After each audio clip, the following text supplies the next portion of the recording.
ఒక ఊహించని డిఎన్ఏ, ఒక కనుమరుగైన వంశం, ఒక ఖండం చరిత్రను మార్చేసే ఓ చిన్న ఎముక.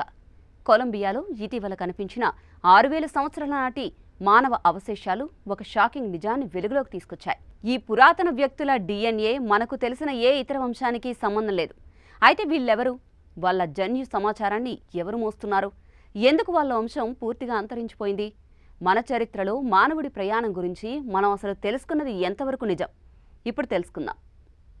కొలంబియాలోని బోగోటా ఆల్టిప్లానో అనే ఎత్తైన ప్రాంతంలో శాస్త్రవేత్తలు 21 మంది పురాతన మానవుల ఎముకలు కనుగొన్నారు.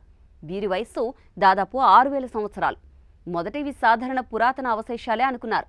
కానీ డిఎన్ఏ పరీక్షలు చేసినప్పుడు వీరిది అసాధారణమైన జాతి అనే విషయం బయటపడింది.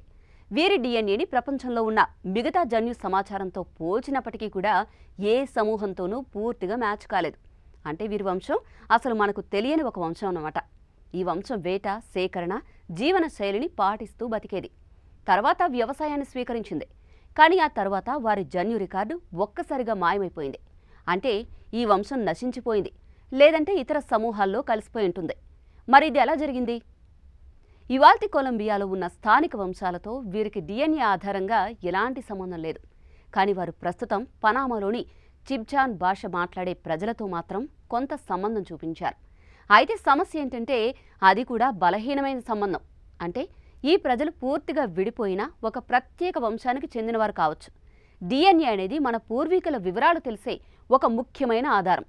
కొలంబియాలో దొరికిన 21 మంది పురాతన వ్యక్తుల డిఎన్ఏను పరిశీలించినప్పుడు వీరి జన్యు సమాచారం చాలా విభిన్నంగా ఉండడంతో ఇది ఒక ప్రత్యేక వంశానికి చెందిందని తేలింది. కొంతమంది మధ్య అమెరికా ప్రజలతో స్వల్ప సంబంధం ఉన్నా కూడా వీరికి ఆధునిక కాలంలో బతికే వారిలో ఎవరితోనూ ప్రత్యక్ష సంబంధం కనిపించలేదు. అంటే ఈ వంశం పూర్తిగా అంతరించి ఉండే అవకాశం ఉంది. ఇది శాస్త్రవేత్తలకు కొత్త ప్రశ్నలను రేకెత్తిస్తోంది. మనకు తెలిసిన దానికంటే కూడా అమెరికా ఖండంలో మానవ జనాభా పురోగమనం చాలా క్లిష్టంగా ఉంది. ఉత్తర అమెరికా, దక్షిణ అమెరికా వేరే వేరే వంశాలకే చెందినవిగా భావించబడుతున్నాయి. ఇప్పుడు ఈ డిఎన్ఏ డేటా మన చరిత్ర పాఠాలను తిరగరాయాల్సిన పరిస్థితిని తీసుకొచ్చింది. దక్షిణ అమెరికాలో ఉన్న పాత వంశాల గురించి ఇంకా తెలియాల్సి ఉంది. కొలంబియా, వెనిజులా, ఈక్వెడార్ వంటి ప్రాంతాల్లో డిఎన్ఏ విశ్లేషణలు చేయాల్సిన అవసరం కూడా ఉంది. ఈ కొత్త జన్యు ఆధారాలు చెప్పే విషయం ఏంటంటే కొలంబియాలో ఒకప్పుడు జీవించిన ప్రజలు ఇప్పుడు పూర్తిగా కనుమరుగైపోయారు. వాళ్ళ డిఎన్ఏకి ప్రపంచంలో ఎటువంటి వారసత్వం లేకుండా పోయింది. ఇది మన చరిత్రకు ఒక పెద్ద హెచ్చరిక. మన మూలాలను అర్థం చేసుకోవడం మనం అనుకున్నంత సులభం కాదు. డిఎన్ఏ వంటి ఆధునిక శాస్త్ర సాధనాలున్నా కూడా కొన్ని సమూహాలు చరిత్రలో పూర్తిగా మాయమైపోయినట్టు కనపడుతోంది.